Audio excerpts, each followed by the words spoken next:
Assalamualaikum warahmatullahi wabarakatuh. Hai anak-anak, selamat pagi. Apa kabar kalian hari ini? Bertemu lagi dengan Budian untuk belajar tematik bersama. Sebelum kita mulai belajar pada pagi hari ini, Budian ingatkan kembali supaya kalian tidak lupa mengisi presensi melalui link yang sudah Budian bagikan di grup WhatsApp.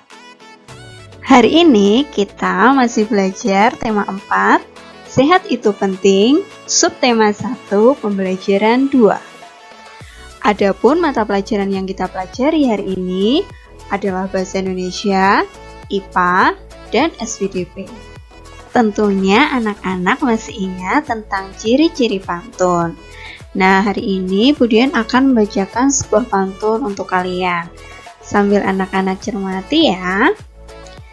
Beli baju ke pasar Jumat, jangan lupa membeli kerang. Kalau mau jantungmu sehat, olahraga dari sekarang.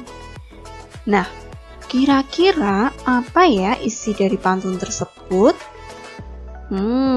Coba anak-anak perhatikan pada baris ketiga dan keempat pada pantun itu.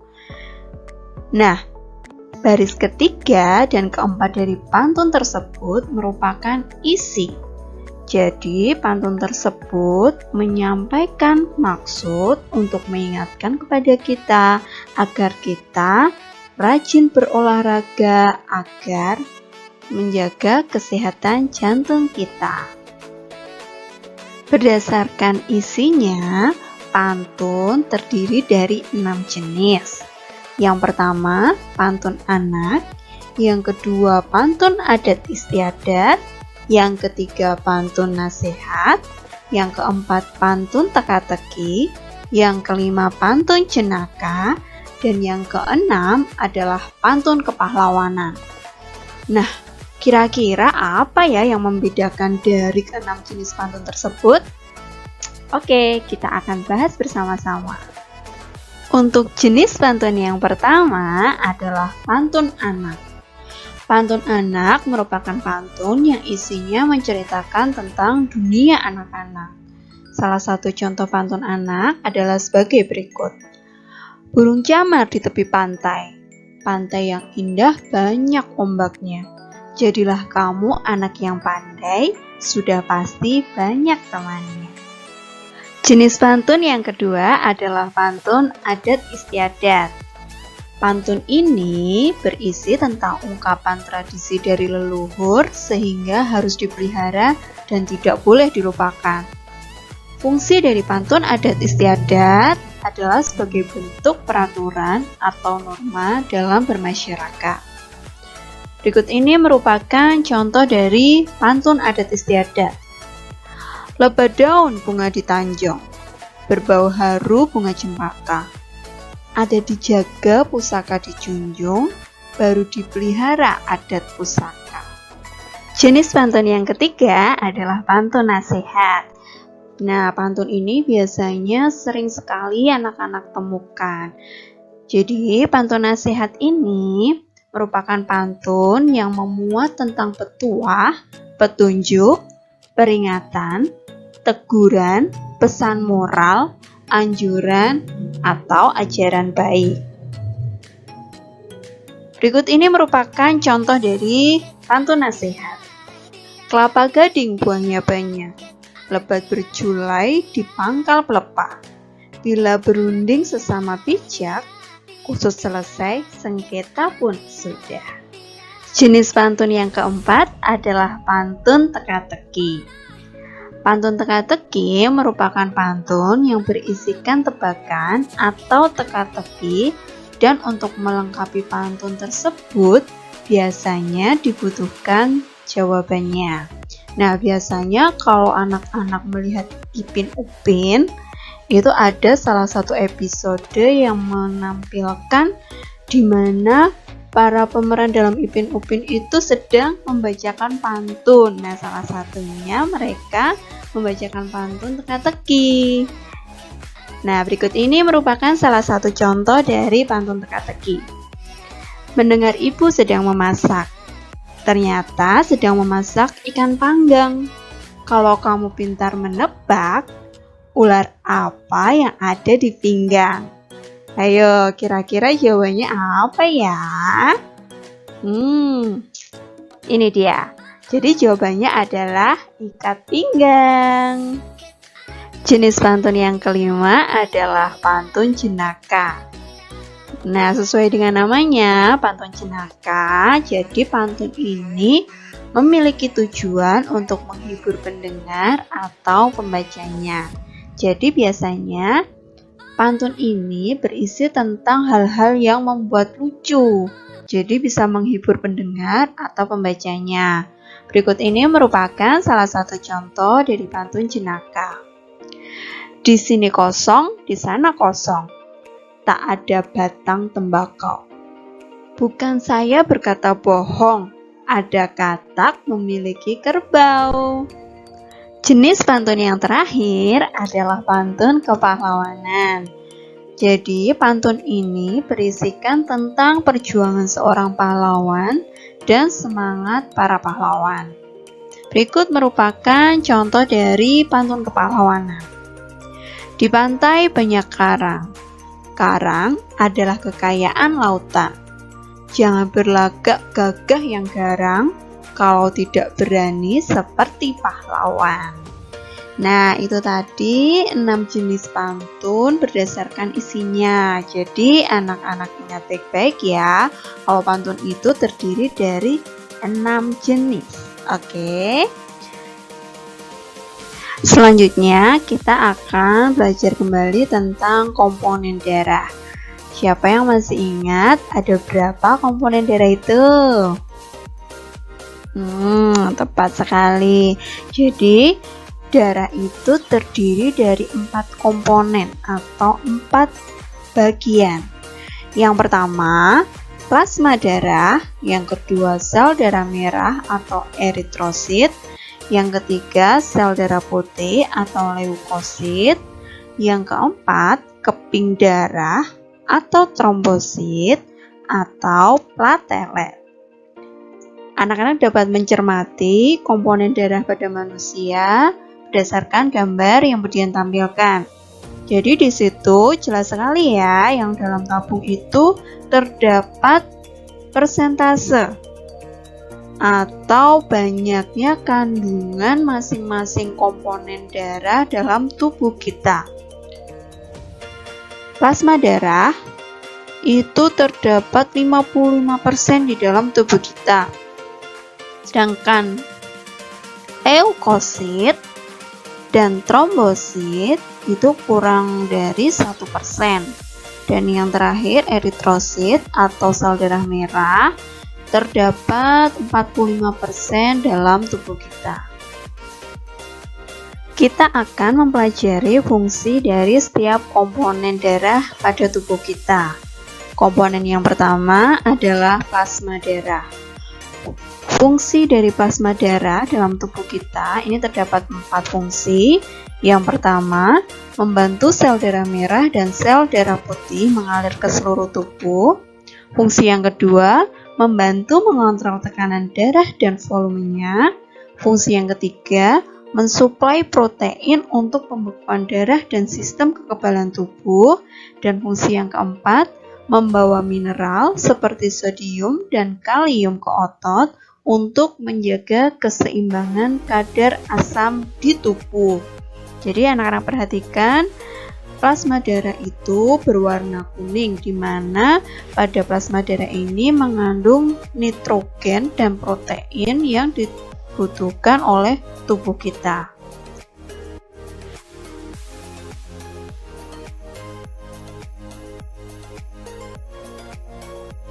Komponen darah yang kedua adalah sel darah merah atau eritrosit.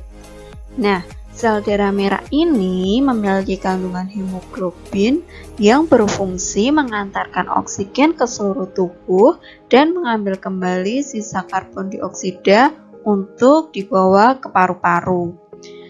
Anak-anak dapat mencermati gambar dari sel darah merah atau eritrosit yang ada pada tubuh kita.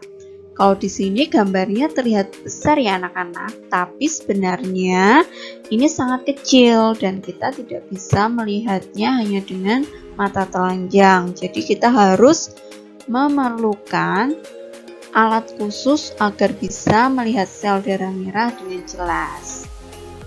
Komponen darah yang ketiga adalah sel darah putih atau disebut juga dengan leukosit.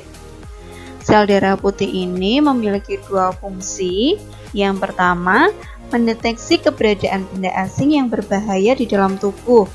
Contohnya, kuman dan zat beracun. Kemudian fungsi yang kedua, untuk melindungi tubuh dari infeksi. Nah, pada tampilan berikut, Budian juga memberikan gambar sel darah putih yang ada pada tubuh kita. Kalau tadi sel darah merah itu berwarna merah, sel darah putih berwarna putih. Komponen darah yang terakhir adalah keping darah atau trombosit atau disebut juga dengan platelet. Fungsi dari keping darah ada dua. Yang pertama, memiliki peran dalam proses pembekuan darah. Dan fungsi yang kedua, merawat kerusakan-kerusakan pada sumsum tulang, leukemia, maupun transplantasi organ dan kemoterapi. Nah, anak-anak dapat perhatikan gambar berikut. Jadi di sini platelet ini ditunjukkan dengan gambar yang Budian centang.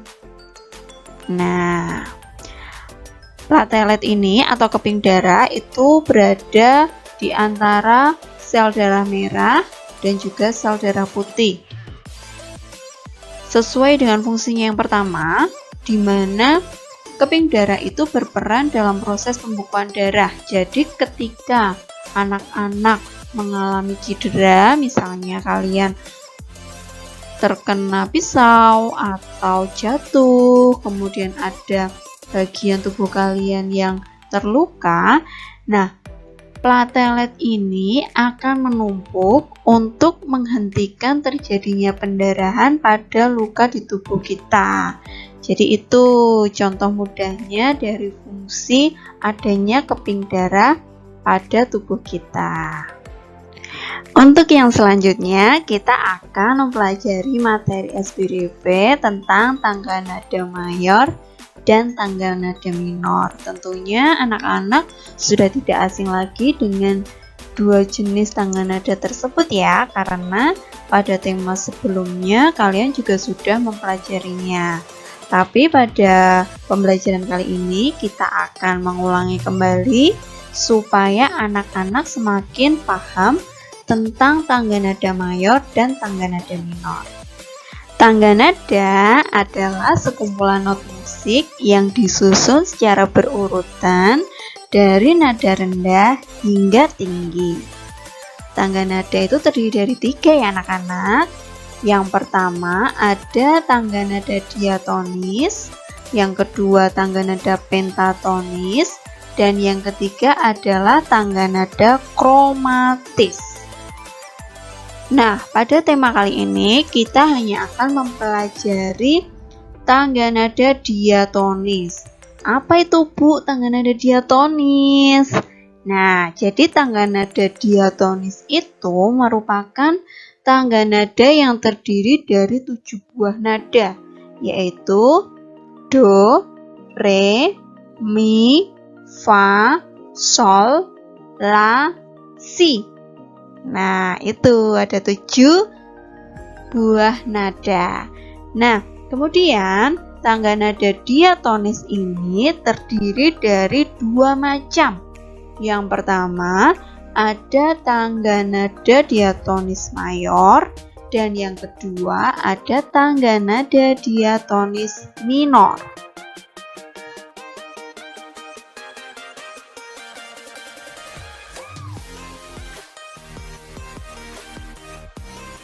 Untuk membedakan tangga nada mayor dan tangga nada minor, kita bisa mencermati dari ciri-ciri kedua tangga nada tersebut. Nah, sekarang kita cermati bersama-sama ya anak-anak. Untuk ciri-ciri yang pertama, tangga nada mayor itu bersifat riang gembira dan bersemangat. Jadi biasanya tangga nada mayor itu sering digunakan pada lagu perjuangan atau lagu nasional. Sedangkan kalau tangga nada minor itu lebih bersifat sedih dan kurang bersemangat. Jadi biasanya digunakan untuk lagu-lagu yang melo atau sendu.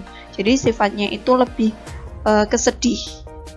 Nah, untuk ciri yang ketiga, biasanya tangga nada mayor itu diawali dengan nada dasar do dan diakhiri dengan nada dasar do yang lebih tinggi.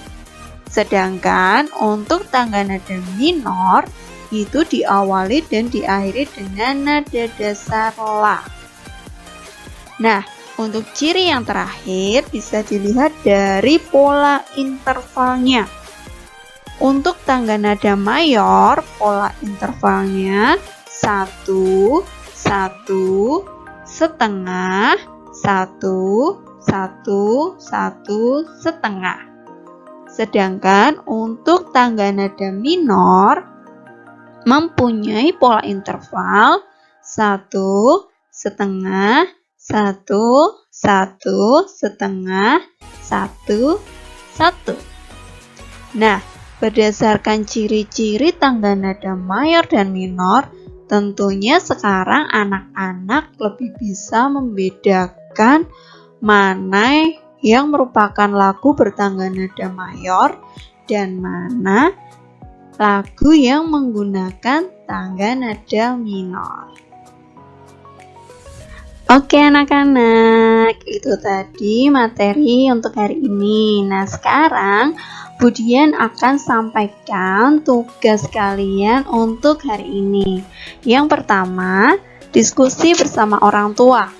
Silakan anak-anak berdiskusi dengan bapak atau ibu kalian untuk menentukan satu judul lagu diatonis mayor dan satu judul lagu diatonis minor.